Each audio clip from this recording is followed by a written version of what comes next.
ఇవాళ నేను మా పిల్లలకి ఒక స్నాక్ చేద్దాం అనుకుంటున్నాను. వామ్మో తల్లి, నువ్వు ఫస్ట్ వాళ్ళకి కూరలు మంచిగా వండి పెట్టు, తర్వాత స్నాక్స్ చేద్దుగాలే అని అంటారేమో. లేదులేండి, నేను కూడా వంటలు, పిండి వంటలు అన్నీ నేర్చుకుందాం అనుకుంటున్నాను. చూద్దాం ఈ వంటలు, పిండి వంటల స్టోరీ ఎక్కడి వరకు వెళ్తుందో. నేనైతే మా పిల్లలకి సున్నుండ చేద్దాం అనుకుంటున్నాను.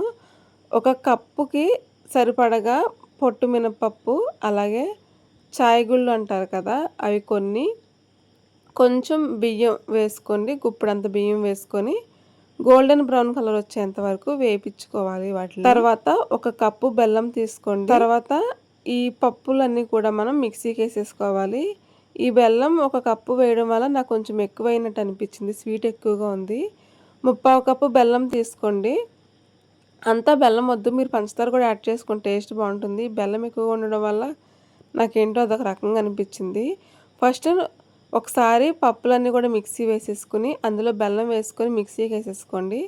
తర్వాత పొడి అయిన తర్వాత కొంచెం కొంచెంగా మళ్ళీ మెత్తగా పౌడర్లా చేసుకోండి. తర్వాత ఇందులోని నెయ్యి వేసుకోండి. ఇది వేడి చేసిన నెయ్యి చల్లారిన తర్వాత వేసుకోండి. నెయ్యి కొంచెం ఎక్కువగానే పడుతుంది. తర్వాత ఇదంతా కూడా ఒకసారి మిక్స్ చేసుకోండి.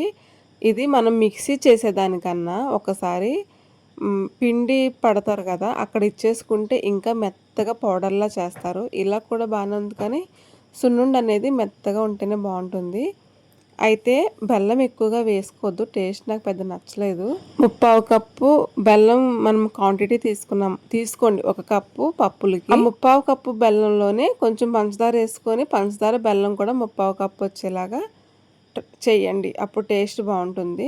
ఇంతకీ మీ ఆయనకి పెట్టావా లేదా అని అంటారేమో, పెట్టాలండి. ఈ స్పెషల్ సున్నుండ అయితే మా ఆయన కోసమే చేశాను.